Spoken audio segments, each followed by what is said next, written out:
Cari maklumat dan berita politik yang bebas, kupasan yang tepat, panas. Dapatkannya secara eksklusif hanya di Jom Channel. Komitmen kami, pentasan berita Isnin hingga Jumaat. Berbicara dan isu semasa, kami garapkan secara langsung. Panel-panel berkaliber dan profesional. Interaktif, pandangan anda kami raikan. Jangan lupa bersama kami di setiap hujung minggu dalam edisi khas mingguan. Jom Channel, moving forward, sharing a new experience.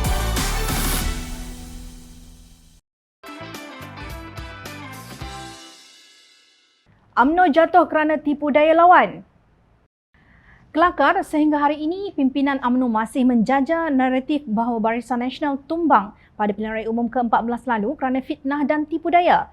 Presiden UMNO Datuk Seri Ahmad Zahid Hamidi berkata pimpinan Bersatu kini sedang takut dengan bayang-bayang sendiri kerana sedar tentang perbuatan dan kezaliman mereka.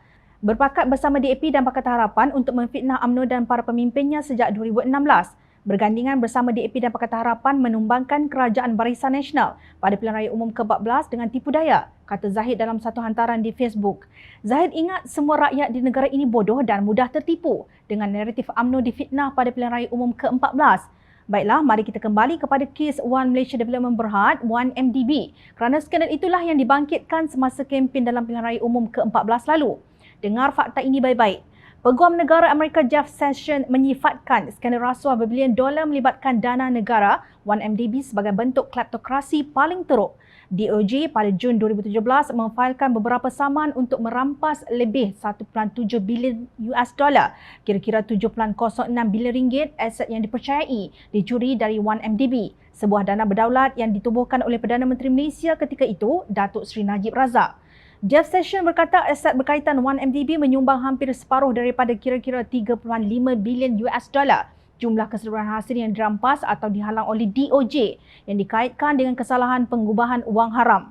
Ini adalah kleptokrasi yang paling teruk, kata Sessions pada Forum Global mengenai pemulihan aset di Washington menurut transkrip ucapannya yang disiarkan di laman web DOJ merujuk kepada kes Malaysia. Hari ini, Jabatan Kehakiman Amerika Syarikat sedang berusaha untuk memberikan keadilan kepada mangsa skim yang didakwa ini, katanya. Sessions berkata pegawai yang didakwa rasuah dalam 1MDB dilaporkan telah membelanjakan 200 juta US dolar untuk hartanah di California Selatan dan New York. 130 juta US dolar untuk karya seni, melabur 100 juta US dolar dalam label muzik Amerika dan 265 juta US dolar pada sebuah kapal layar.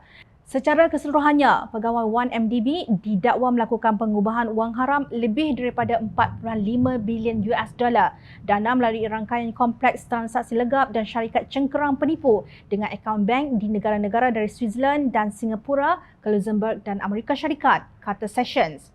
Pada 6 Disember 2017, Ketua Publicity DAP ketika itu Tony Phua menggesa Najib agar mencabar kenyataan Jeff Sessions yang memalukan Malaysia itu di mahkamah.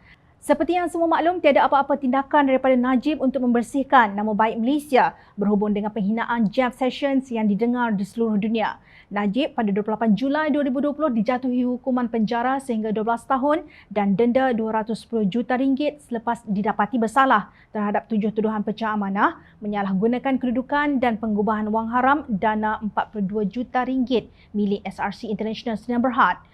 Malah anak tirinya Riza Sharis Abdul Aziz, pemilik syarikat Red Granite Pictures, turut didakwa dengan 5 pertuduhan berkaitan penyelewengan dana 1MDB sebanyak 1.25 bilion ringgit pada 5 Julai 2019 menurut Berita Harian.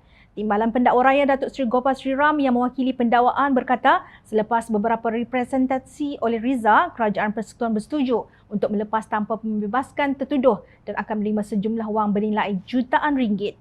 Tetapi Zahid terus berteriak menyeret sekali DAP dan Pakatan Harapan. Kononnya semua itu fitnah. Selepas fitnah yang ditaburkan oleh mereka sudah tumpul dan rakyat menyedari tentang kecurangan dan hipokrasi mereka, kata Ahli Parlimen Bagan Datuk itu. Menurut beliau, UMNO akan memperjelaskan segala tomahan fitnah yang tidak benar dan mengingatkan rakyat Melaka apakah itu Bersatu dan Pakatan Harapan. Kita perlu meyakini kebijaksanaan orang Melaka dalam menilai apa yang benar dan terbaik untuk masa depan mereka, tegas Zahid. Terdapat dua hakikat yang dilakukan oleh Bersatu sejak ia ditubuhkan sehingga hari ini tidak dapat dinafikan. Pertama, Bersatu bekerjasama dengan DAP dan Pakatan Harapan untuk menumbangkan UMNO pada pilihan raya umum tahun 2018 adalah benar. Kedua bersatu bekerjasama dengan UMNO dan PAS untuk menumbangkan kerajaan Pakatan Harapan juga adalah benar. Tetapi untuk mengatakan bahawa UMNO difitnah sehingga kalah adalah satu lelucon yang boleh membuat Jabatan Kehakiman DOJ Amerika Syarikat ketawa di atas kebebalan kenyataan ini. Logiknya, jika semua itu fitnah, kenapa Najib tidak mengambil tindakan terhadap Jeff Sessions sedangkan ketika itu Presiden Amerika Donald Trump dikatakan sahabat karibnya? Mengapa Reza yang menerima manfaat daripada penyelewengan 1MDB buat representasi? Bicara sahajalah hingga selesai kes tersebut. Jika bersatu itu penuh dengan hipokrasi, bukankah UMNO itu lebih hipokrit apabila menumbangkan bersatu tetapi masih berpelukan dengan mereka untuk membentuk kerajaan dan melantik wakil rakyat parti itu dalam Kabinet Keluarga 69 Barisan Nasional? Lebih mengarut apabila Presiden Parti Bersatu Tan Sri Mahyudin Mat Yassin yang dikatakan gagal dilantik sebagai pengerusi Majlis Pemulihan Negara untuk menguruskan perkara berhubung COVID-19 dan kesan akibatnya. UMNO, parti yang mempunyai ahli seramai 3 juta, tidak masuk akal ia tumbang kerana tipu daya lawan. Sungguh tentu orang Melaka bijak dalam menilai apa yang benar dan terbaik untuk masa depan mereka.